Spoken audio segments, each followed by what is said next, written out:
offer the best grooming products for you. Dress on natural and handcrafted too. We wanna help be your swagger, your style, class, and luxury. Make our products tailor-made for you with high quality. Yeah. So get in style with the Black Company.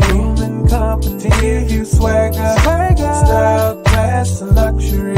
In luxury, yeah. The Black Gentleman Company. To give you swagger, style, class, and luxury. In luxury, yeah.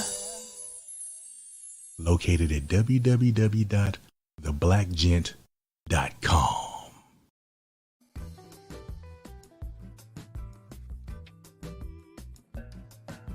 Yo.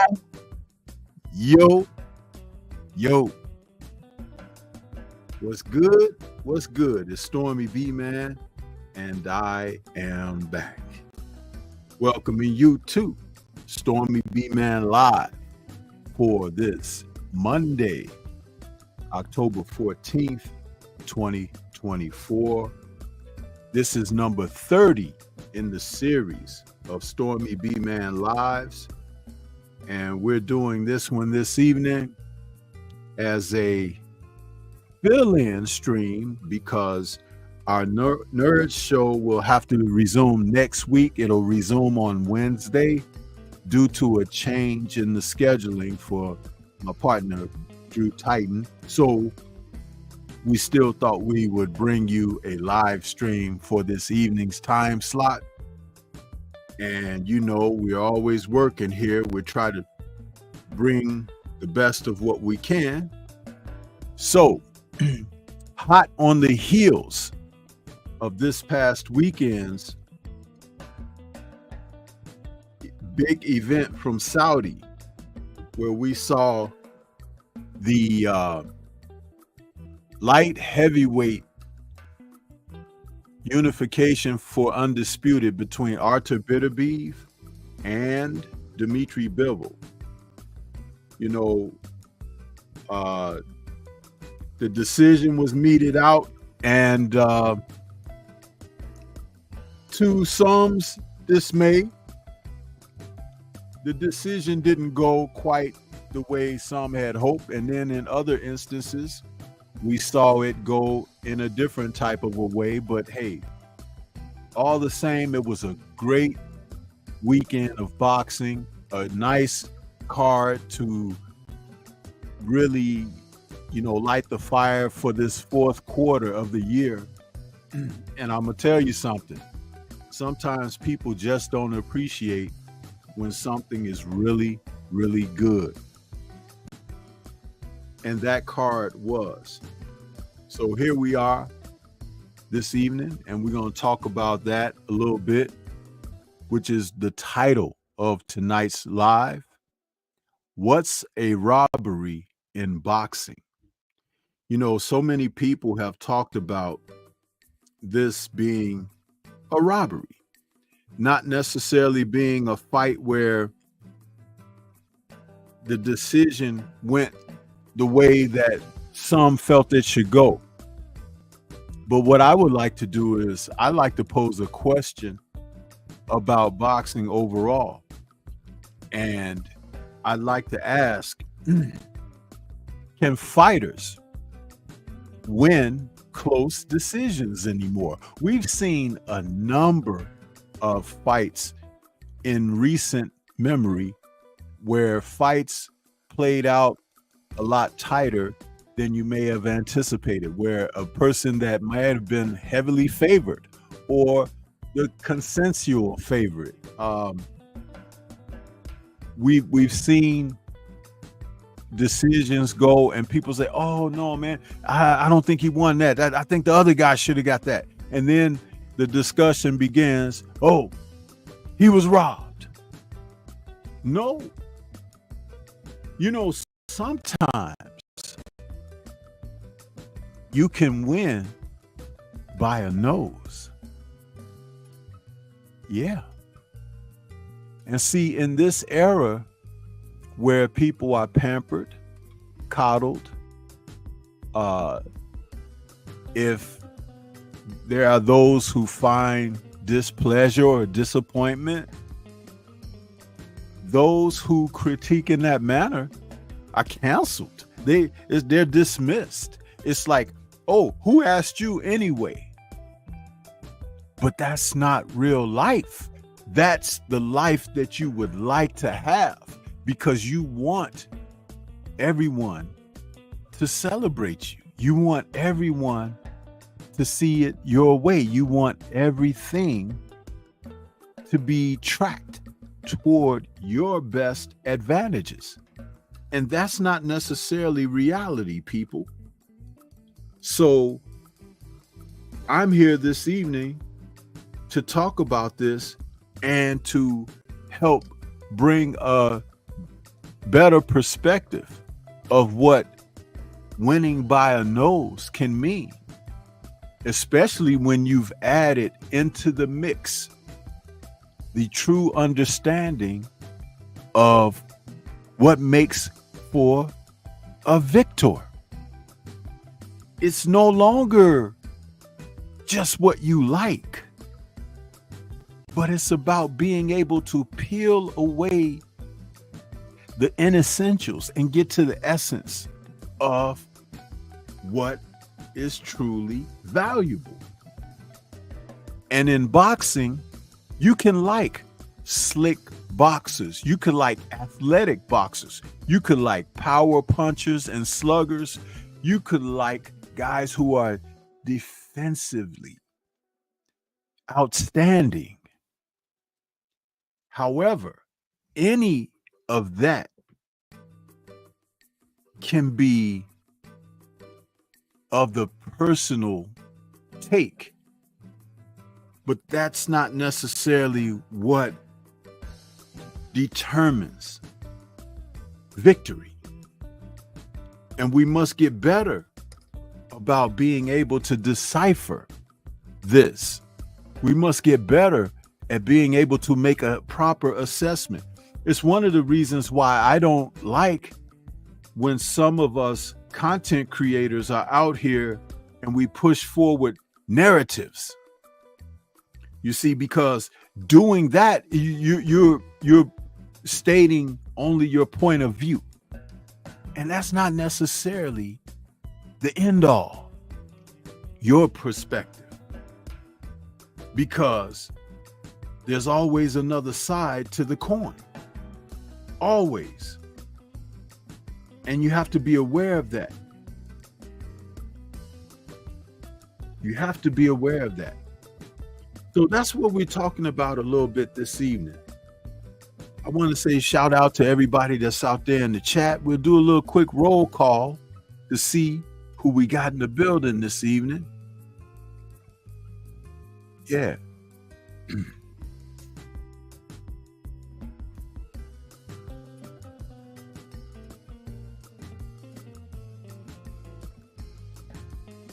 Gotta excuse me clearing my throat a little bit. This is allergy season for me. As the season is starting to change here in the Chi, we got cooler temperatures coming in, and it always kicks up my allergies. The mucus starts, you know. So I have to be careful about eating and drinking dairy products and stuff like that, because that creates more mucus in the system. And wouldn't you know, I had cereal this morning, so that milk helped kick up the mucus in me. So forgive me for that. But we're going to the chat. T-Berry is out there saying, peace, Stormy, and chat. Shaquila Fields is out there saying, salute, Stormy B-Man. Evening blessings. My brother Drew Titan LLC is out there saying, yo. And my brother Midlife Music, aka A Weapons, is in the building this evening. Appreciate you, brother, stopping by. By the way, there's a new link for merchandise for Stormy B-Man in the description box of the show.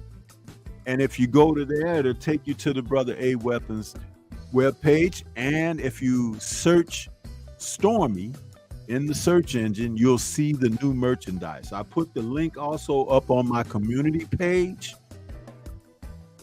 for those who are coming around a little late. Hey, but we got some nice merchandise kicking off courtesy our brother A Weapons. So don't forget to take yourself over there to check that out. We got some good stuff going on. Yeah. Universal Truth is in the building saying salute, Stormy. The Jab Jamboree, my brother Ack Reacher is in the building. What's good with you, brother? Saying salute. Woke is back. Ain't seen him in a minute. I don't know where he been, but you know, he been around those corners peeping and stuff. So I guess he's back. What's happening with you, Woke? He said it gets me around November and December. Yeah, brother, it happens. It happens. And everybody else is kind of communicating with one another. So, but yeah, man, we are here to talk about what is a robbery in boxing. There are not as many as you may profess to think that you've witnessed. Okay, let's just start it off like by saying that, because this fight card, hey, if somebody else, hey, Midlife, how about you pin it, brother? I'm kind of, you know, conducting and doing some other stuff. So if somebody else who has a wrench would be kind enough to post the link for that in the chat, you know, please feel free to do so. And I gotta hit you with that wrench there, brother. Hold on 1 second. Let me get that.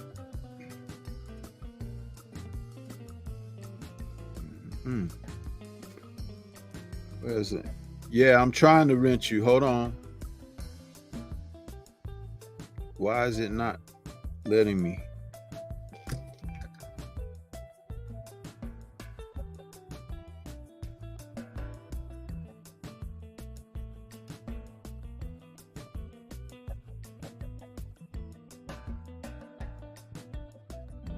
What is it? Hold on. See, this is why I said, like, I need somebody else to hit that. There it is. I had to go all the way back to my laptop original page. I got you now there, Midlife.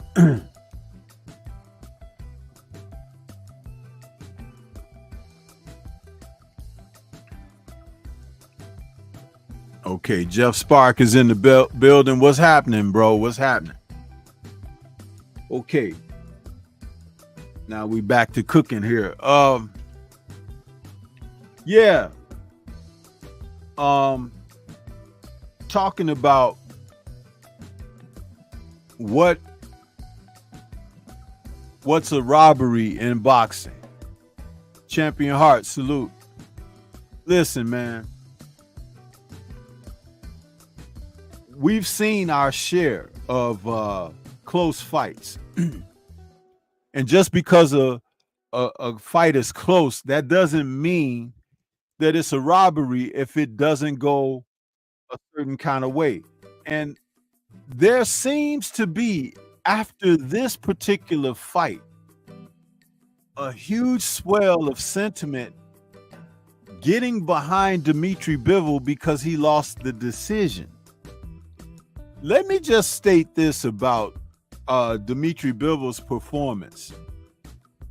He is one of the best fighters in this particular era in that light heavyweight division to have faced a huge knockout fighter in Artur Beterbiev and survive. He lived to tell the tale. And because he didn't get knocked out, that doesn't mean he won the fight. Because he competed in the fight doesn't mean he won the fight. And there is still the principles of how boxing matches are scored, excuse me. The 10-point must system, where you have to have clean and effective punching, effective aggressiveness, effective defense, ring generalship. And though this was on display by both men, the one fighter who pressed the fight for 12 rounds happened to be Dmitry Bivol. I knew the double B's in these names, happened to be Artur Beterbiev. Now, did Artur come close to knocking him out? There was a couple of times when it seemed like he was turning something up against Bivol, and Bivol was looking to survive and get the hell up out of there, or whatever you may want to call it. But he did show heart. He did show cojones. He did show that he was trying to be in there. But there were moments where he stepped back and he had to regather himself and everything. Artur was never in the entire 12 rounds in that particular position. Now, we have seen guys press fights the same as Artur did, and they just totally give it to the other guy who boxed and moved and played defense on the back foot, which means that there's not enough consistency in the sport to provide us with something real to draw by. Now, that's where you getting better and making your assessments of what you're looking at be more studied up, because there are going to be close fights, people. One of the things when I do my scorecards as I'm watching boxing, which is one of the, again, and I've stated this before, I don't like to call fights as much as I like to just watch them, because I'm watching particularities of the action and I'm scoring, and I'm not scoring emotionally. I'm scoring on the action or lack thereof. I'm scoring on the aggression or lack thereof, the defense, the clean punches that are landing, and so forth. However, in those type of situations, to be able to acknowledge when someone's doing something pretty good, when someone's not doing well at all, when someone is coming on and someone is beginning to slow down. All of that is a part of what transpired on Saturday's fight. And what I liked about the fight in its entirety, in totality, was that the two men competed, but I don't believe Artur Beterbiev was trying to knock Dmitry Bivol out. I just don't believe that. Now, they are countrymen, and I've talked about that in my post-fight show, so I'm not going to go into a whole diatribe trying to explain that situation again. If you missed that, you have to go back and check that post-fight show out. But I will say that Dimitri threw his punches with bad intentions to the degree that he could deliver them, because he was never a noted knockout puncher. Never. And that was where Arthur really realized that he didn't have to worry about that or take particular care. But I do believe, had he done something to hurt Arthur and wake him up, that would have made him elevate and step up to that next level that we know that he's capable of going after. So that's something to really take consideration of. Let me acknowledge a few more of the family that have come into the building. We got Champion Heart out there. Isaiah GQ is in the building. What's happening with you? Antonio MMA, my number one protege. What's good? Saying salute, Sensei. Black Martial Arts Society. My man Focus Ball, Healer the Teacher, is in the building. Saying salute. And who else we got here? Teach is in the building.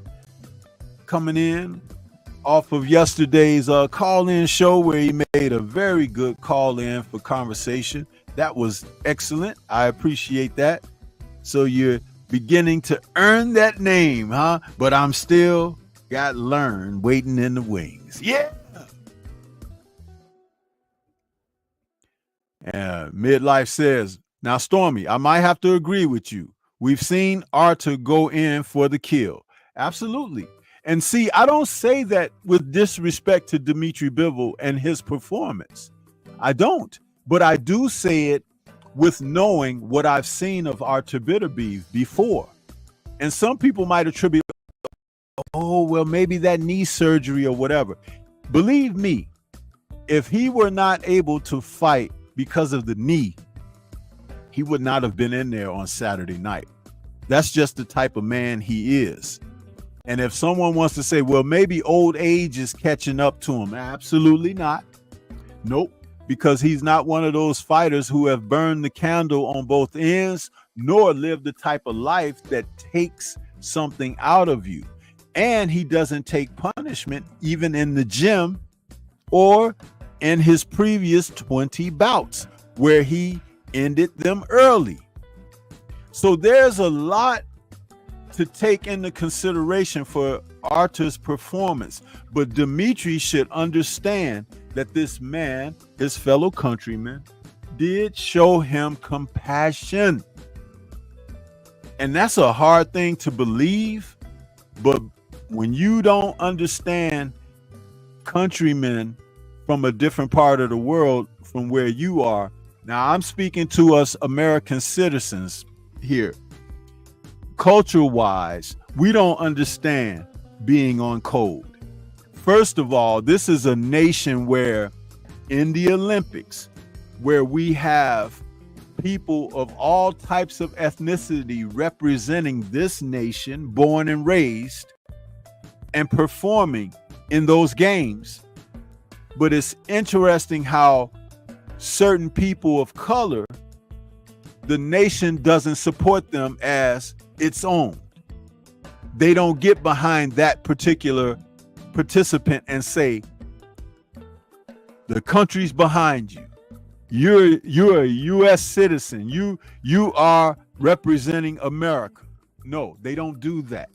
But other nations, the UK, Australia, Mexico, they'll get behind their fighters and say, our country is behind you.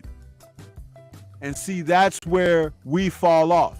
And I say we as a nation of American citizens, we fall off. We don't give the support. If they are not from your ethnic background, you don't give a damn. And that's a fact. And that is what holds us back. Which is why I could say what I said about these two men being from Russia. And that regardless of how they compete, there's still a certain amount of respect and love that they have for one another that they won't tell you in the open media. But these are two men who were on the senior for Arthur and junior for Dimitri national teams. And they've known each other for a very long time. Both of them have extensive amateur backgrounds. It's just like in the UK, where Anthony Joshua happens to be very good friends and tight with Derek Chisora. And for as much money that could be made between those two men because of where they're from, they vowed to never fight each other. Joshua, in case you guys didn't know this, people who are in the UK know this, but Joshua and Derek Chisora are not going to fight each other. They're countrymen and friends, allies even. There's a certain amount of respect that the two men have for one another and reverence. But see, when I say these things, I don't say them out of being condemning. I say them out of understanding and being conscious of what I'm observing. On code, something that Americans can't do. Muhammad Ali won the gold in the 60s, 1960, I believe it was. And when he came back to his hometown of Louisville, Kentucky, he wanted to go into a diner and have a hamburger and a coffee. The people asked him, what was he doing there? He said, I'm here to get a hamburger and a coffee. They say, well, we don't serve niggers here. That's what they told him. This man just came back from representing the country in the Olympics, and he won a gold.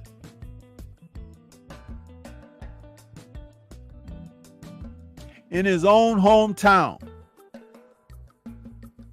They made him realize that though he had a hometown, he was still a man without a country.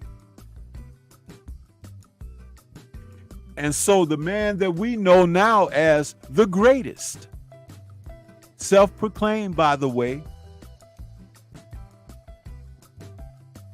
threw that gold medal into the Kentucky River. And one of history's most respected and accomplished fighters in the sport of boxing.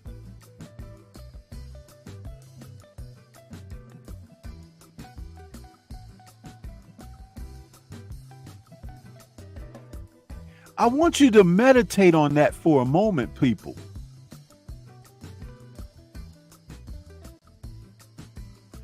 The U.S. government, where Ali declared himself for the draft, failed the draft exam. He failed it. So that made him, as far as his education, incompetent for military service.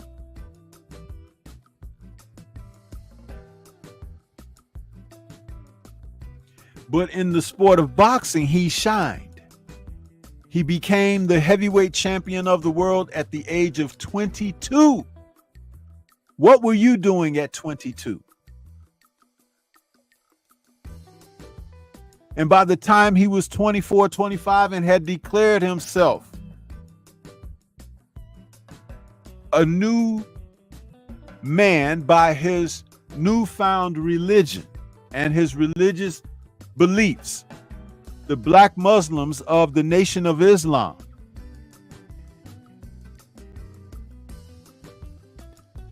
an organization and faith belief system that the U.S. government had no love for, because these were black men.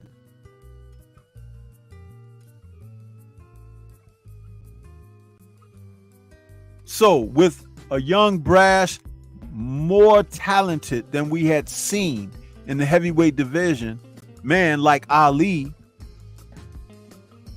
with a voice, he would speak of his prowess. He would speak of how pretty he was, how strong he was.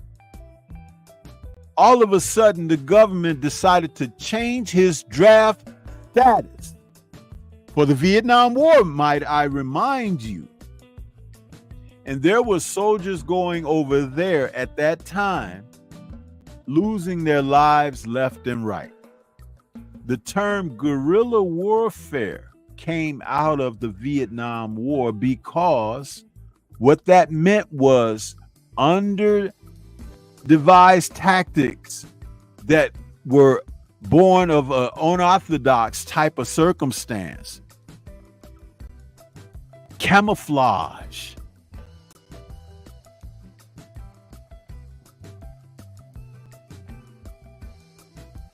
Ali draft status changed overnight like that because they didn't like him.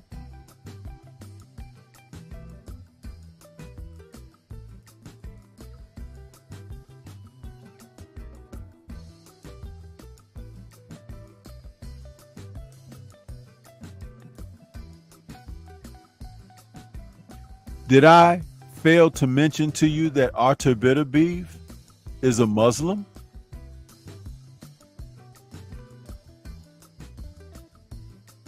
From Russia.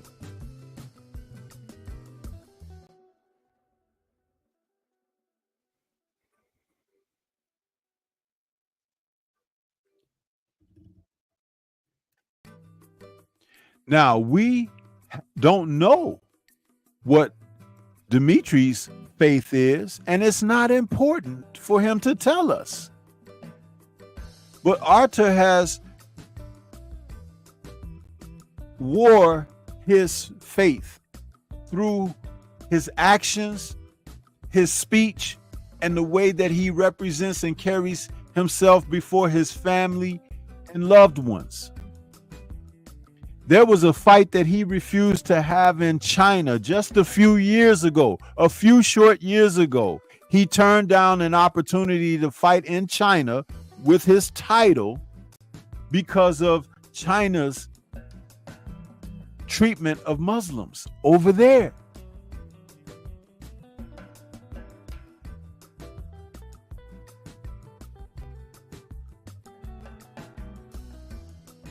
So he got this decision, you guys, against a fellow countryman. But the allegiance, the loyalty toward the man who lost the decision is incomprehensible, man, because there's something more. Yeah, I want you guys to understand this.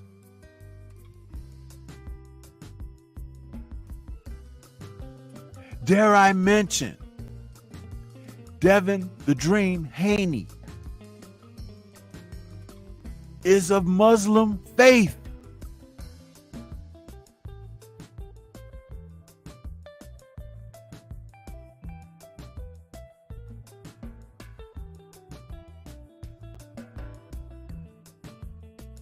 And he had won a couple of close decisions.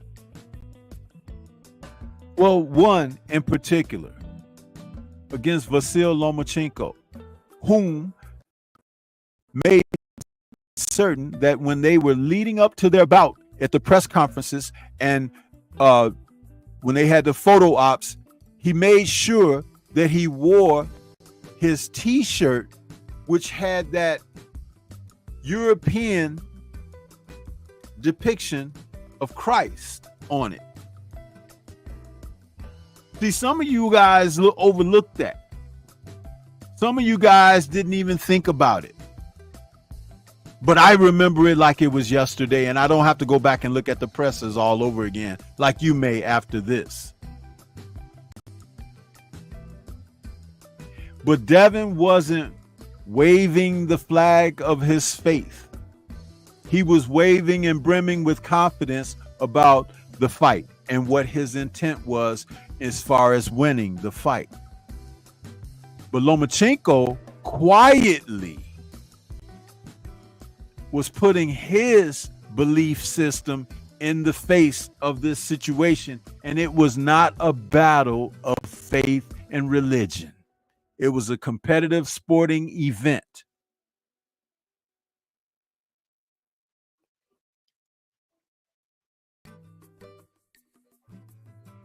Now, you all may say, well, Stormy, what the hell does all of that have to do with what's a robbery in boxing?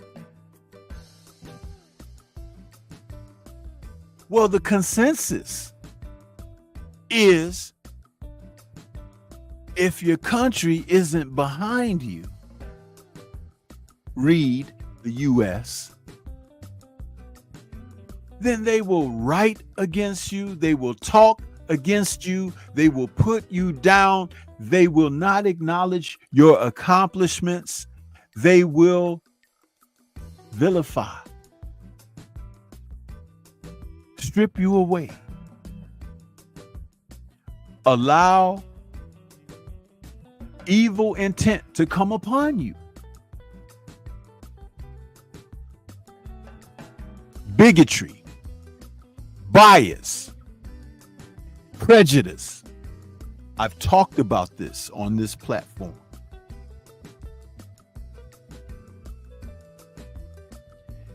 Now, externally, they're trying to do that to these two combatants that fought this fight. But I have to tell you something. They don't care. They are on code. They serve a whole different purpose. But you couldn't understand that because the influences of what I talked about plague your mental. You don't understand how to see the whole picture because you're only viewing from a kaleidoscope. And if anyone knows anything about kaleidoscopes, what happens with them? When you move them, what happens to the image? It reshapes and changes, doesn't it? And you happen to be from here, that's why you see what you see when you come to look there. I told you, I came into the realization of these two men and their combative efforts roughly around the 8th and 9th round of the fight as I'm watching it. And I'm like, oh, I see what's happening here. Yes.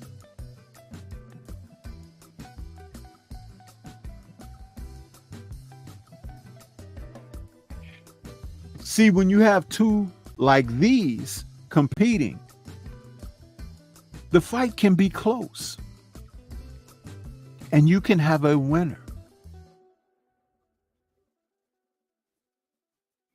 But you're not gonna sell the robbery as much as you think you will because maybe something didn't go your way. Maybe someone didn't want the Muslim guy to win. How about that? Maybe that thick beard puts them in mind of another class of people who were touted as villainous in this world, in society.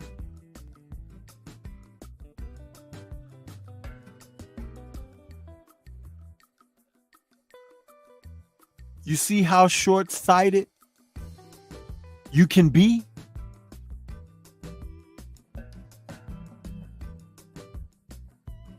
But there's a number of people who won't even own up to that.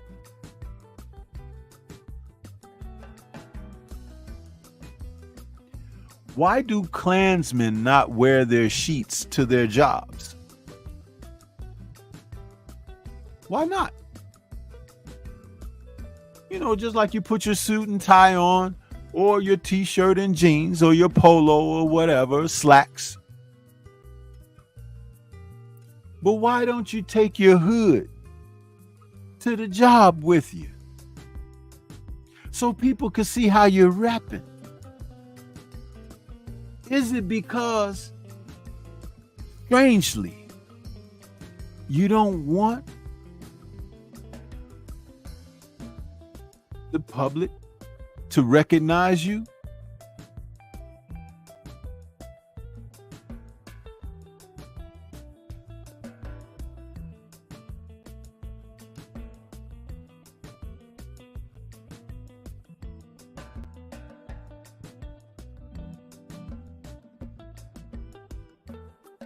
What's a robbery in boxing?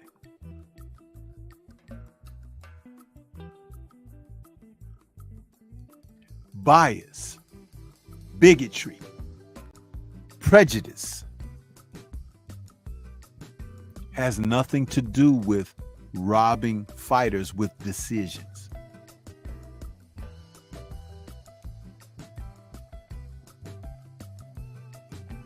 It could be influential, but only because the influences are allowed to manifest.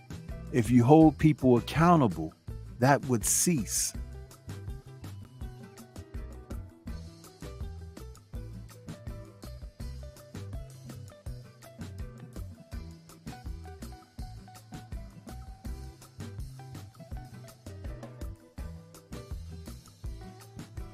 There's a great deal of this out here, but I like to bring it back to a point of where you can control what you do, what you think, how you think. And it is always important to try to see the greater perspective, the greater picture overall.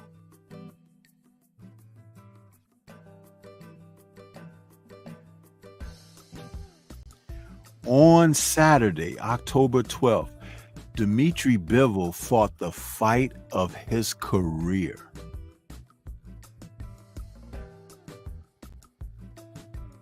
And he still lost the decision. On Saturday, October 12th, Artur Beterbiev did not and still won a decision for the first time in his career. I think you need to mull that over a little bit more to understand exactly what transpired, what went on.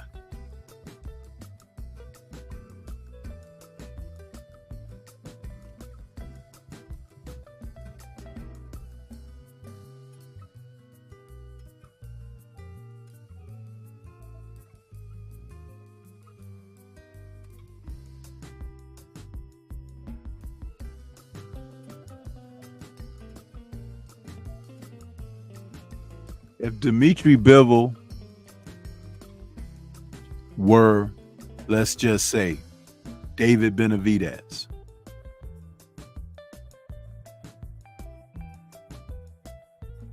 my pre-fight prognosis of what I thought would transpire in this fight would have come and rung true. He would have went out there and broke David down and taken him out.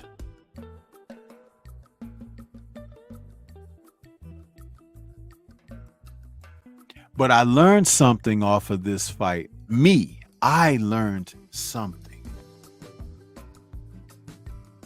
And that's being on code can top even whatever you think is the personal goal of the fighters. Being on code.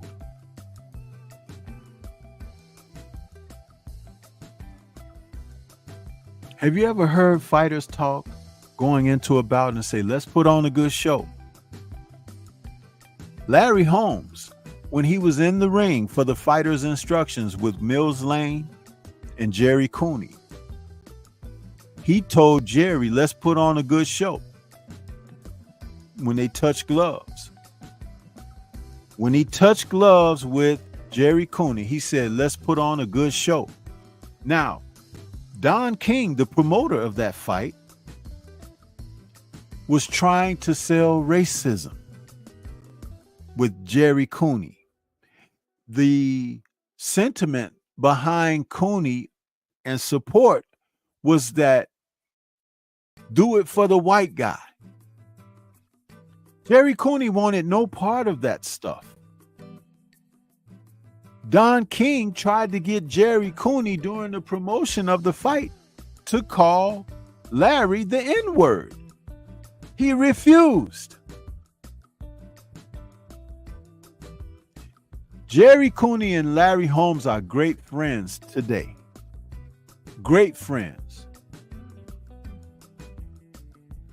And I share this with you because I said before, there's always a greater picture being on code. Do you know if those two men would have allowed themselves to stoop to the sewage of us against them, me against you, black against white,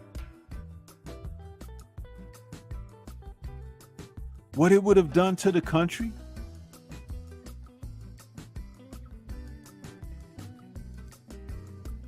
But they rose above that, and they still had a great fight. Larry Holmes prevailed with his experience and boxing ability. Jerry Cooney never again reached that level due to the stresses, strains, and what was placed upon his shoulders. Improperly, by the way. Imagine if people would have just said, we love these guys for being great heavyweights. Let's get a great fight. Imagine that.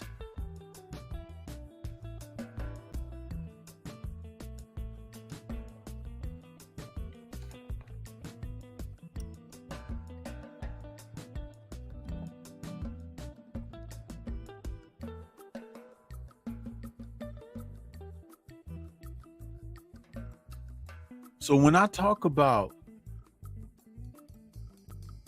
being able to win by a nose, it's through your efforts. It's through your very ability to be able to withstand, to put out, to rise to the challenge, to challenge one's self, to turn back the challenge of the opponent.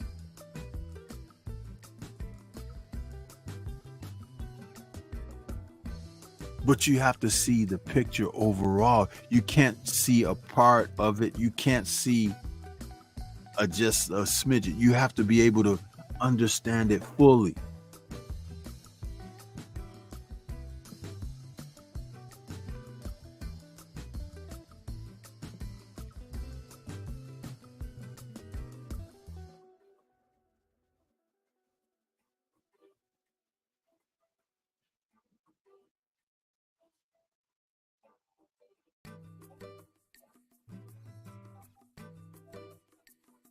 There have been close decisions that were robberies, yes, especially when the sport of boxing has an agenda.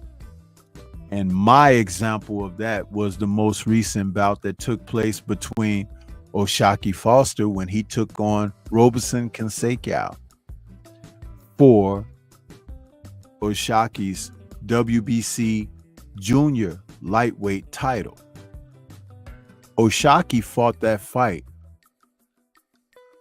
I stated, like he was Floyd, pretty boy Floyd Mayweather. His defense was on par. His counterpunching was crisp and clean. His overall boxing and ring generalship were superb on the night. Consequao, who had challenged a couple of times for a title before and had lost against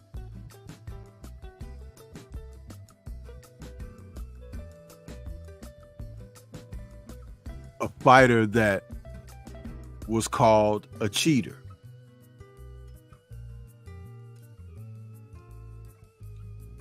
You see, Oscar Valdez,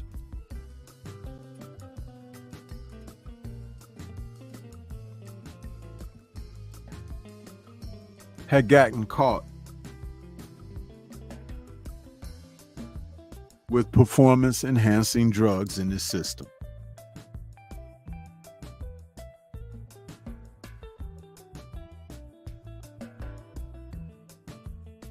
Robinson, who's from Brazil, was trying his best to become the first Brazilian champion at junior lightweight. And though Oshaki, who has stopped more than a couple of people in his career, he didn't stop Robinson. But the way he boxed on the night, he didn't feel that he needed to go for a knockout because he was swimming without getting wet. Shout out to Nazeem Richardson, RIP.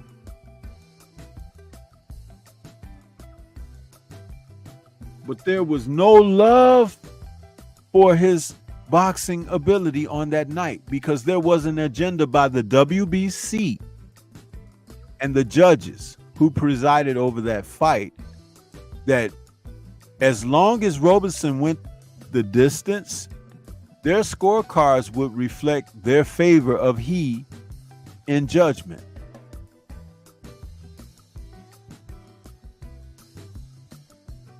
This was not the situation like when Oscar De La Hoya danced away the championship rounds against Felix Tito Trinidad and ended up losing. This just was an outright disrespect and disregard for the 10-point must system and the way to score a boxing match.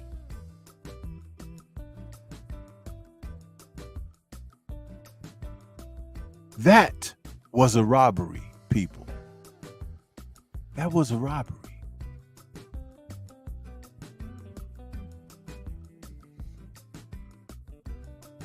You have to know what you're looking at.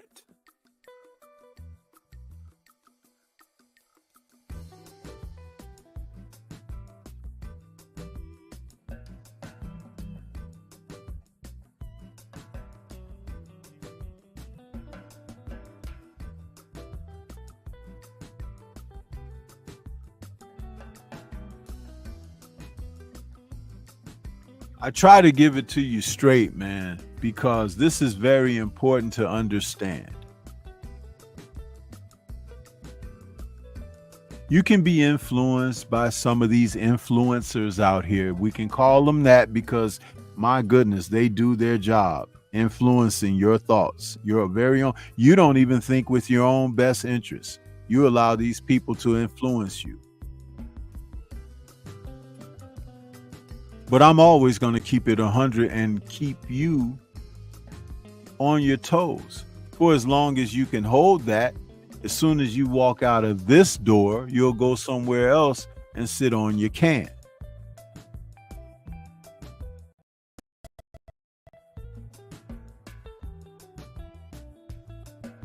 But it's something to pay attention to, people.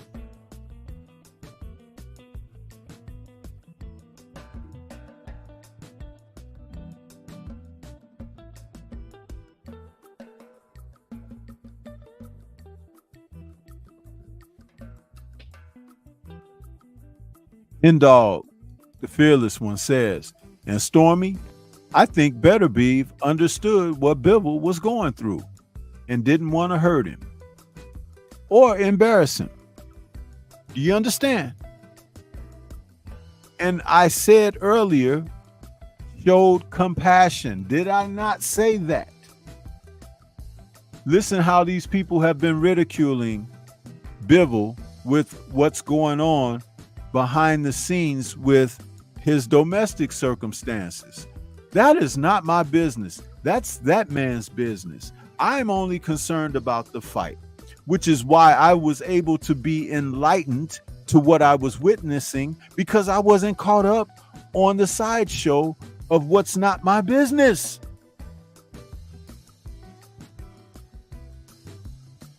And if Arthur had that as part of what he was doing in there, he's one hell of a guy. Yes. But remember, that's his countrymen. If it had been you or I, we probably had gone bye-bye. Yes. It's that simple. Very much so.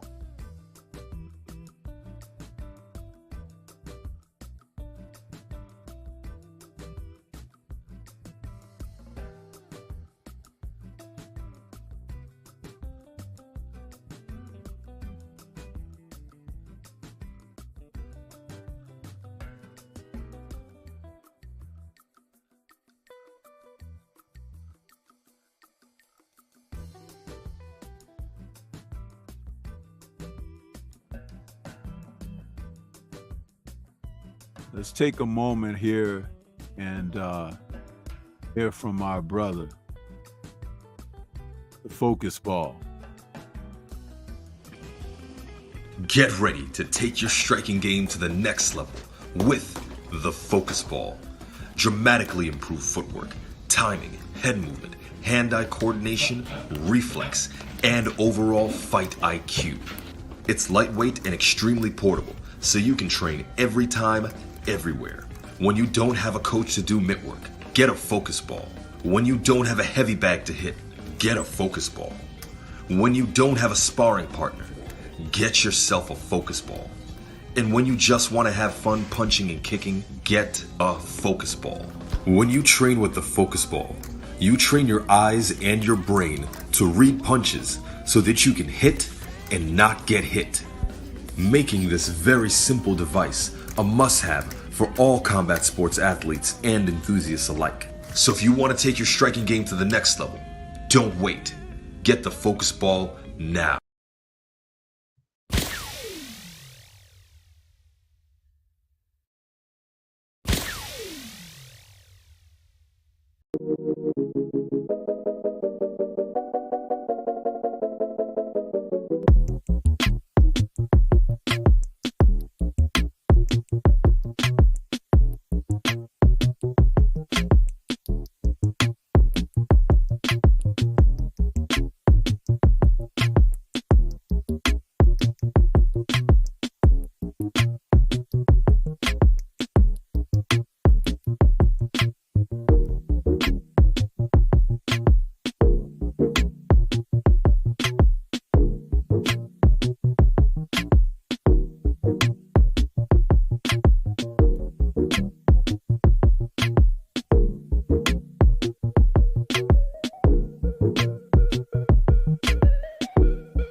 Yeah.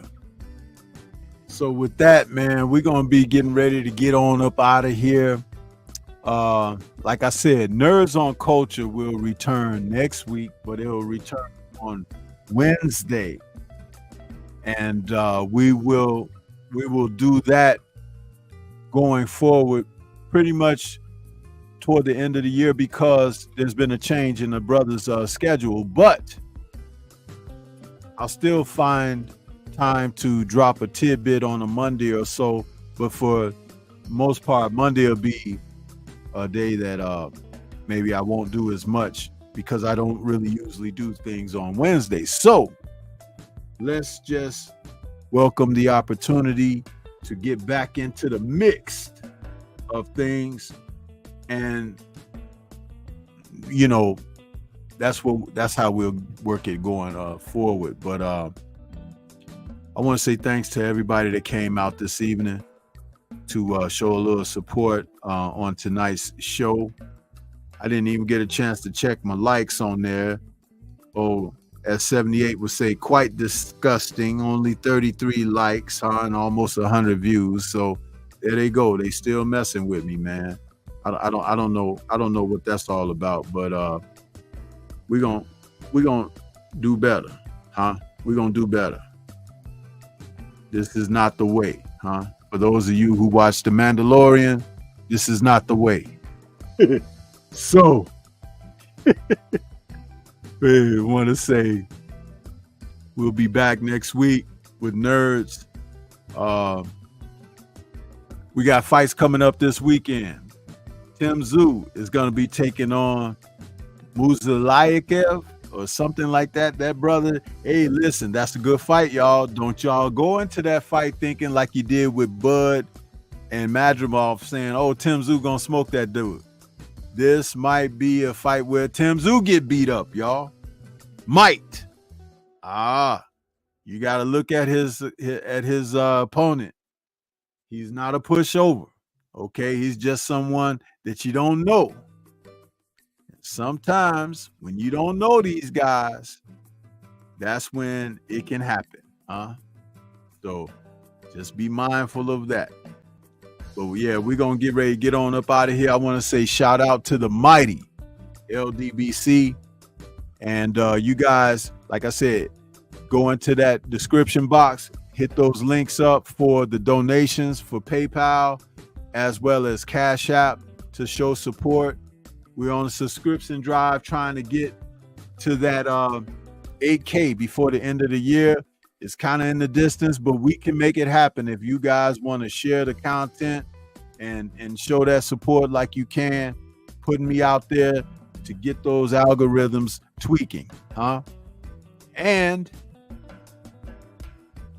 you can also, again, hit those links in the description box for the brother Focus Ball.